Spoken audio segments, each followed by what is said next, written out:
So anyway, in the meantime, I found out, thanks to the internet, the place where I was put in was Drancy, D-R-A-N-C-Y. It was an assembly camp where they put the prisoners.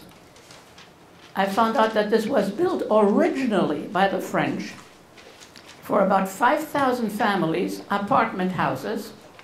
Eventually it was used for prisoners of war. It was an enormous place, but to my memory, it wasn't very big. Mother had made friends because she had been there for a while with a cook. And you know, it's always good to have a friend who's a cook, then you get a little better food. And so things were on. We were told, the rumor had it, that as soon as a convoy comes from central France, Lyon to be exact, which is on the eastern side, central France, near Switzerland, that if that convoy arrives, we would be moved to the labor camp in Germany. Okay. We were still wondering what's going to happen. We heard cannons in the far, far distance. The Americans had landed. Rumors. So we were hoping and praying that they would get to us before we were moved. Well, the convoy arrived, the other prisoners arrived, and we were told in 3 days, you're leaving. Okay.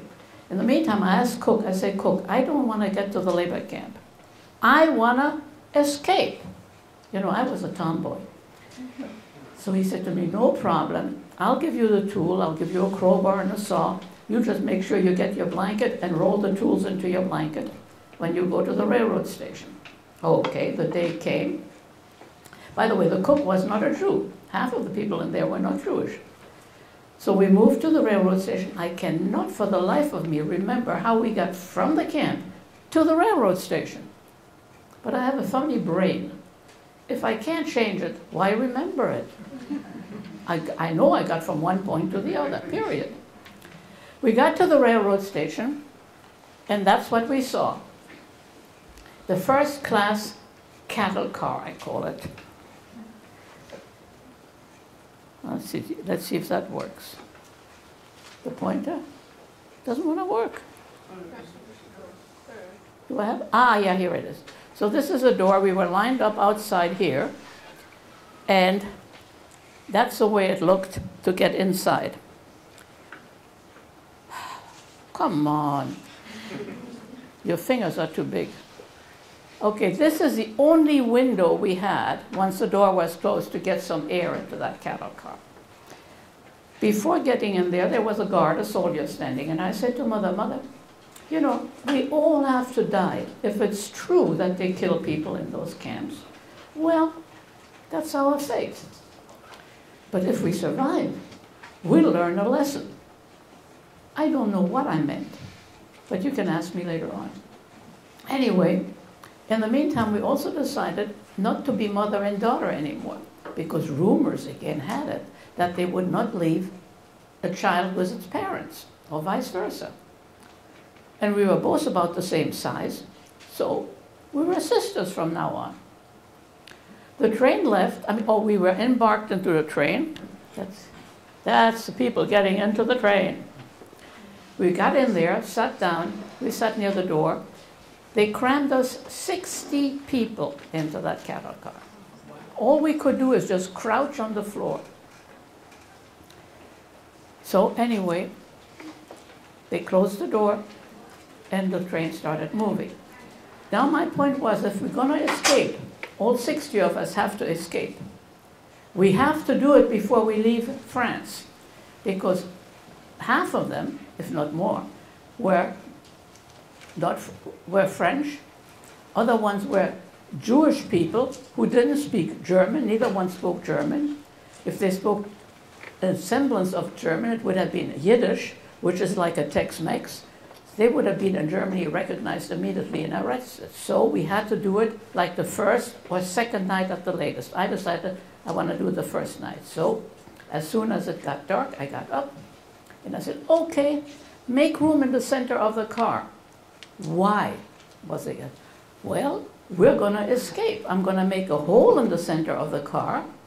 I have the tools, wrap myself in the blanket, feet first, let myself down there, feet toward the end of the back of the train. It's only about 1.5 feet or 2 high. The width of the tracks are wide enough for any of us to be laying down, so we'll wait till the train leaves over us, and by the time it's gone, we'll be free. A voice from the left rear comes. If you do, I'll scream. Now guess what I would do now? I would hit him over the head, I'd gag him, I'd do something to shut him up. 1 against 59, what did the other 59 do? Okay, we won't try it. So that was the end of trying to escape. Now, this man who yelled had a point. He was trying to save his own life. He had tried to escape, had been shot in the legs, and was on crutches. He could not have escaped with us. But it would have been 1 against 59. But it was not my destiny yet, or my mother's. So anyway, every night, I had asked getting in, where do we go if we have to go? Where's the bathroom?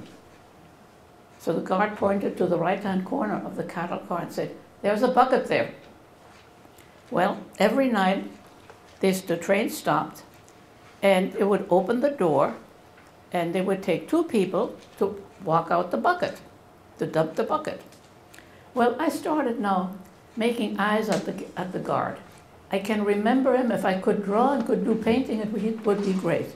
He was about my height, had a moon face, and was chubby. Didn't speak good English because he was Czechoslovakian. He had been recruited. But somehow, eventually, we got to understand each other.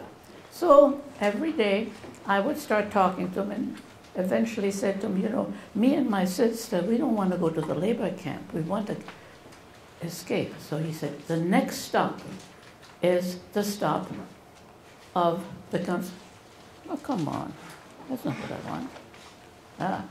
It's the next stop before the labor camp. What I'll do is, when I open the door, you and your sister take that bucket and take it out. I'll walk partly with you, and then I'll let you go. I'll turn around and you just run. Oops, I had it made. Not my luck. The next day came. Now, in Europe, and they had it here too, during the war, they had blackout, which was mainly to camouflage all lights coming out of homes and street lights. Homes, black curtain on the windows, street lights, the globes around it painted black.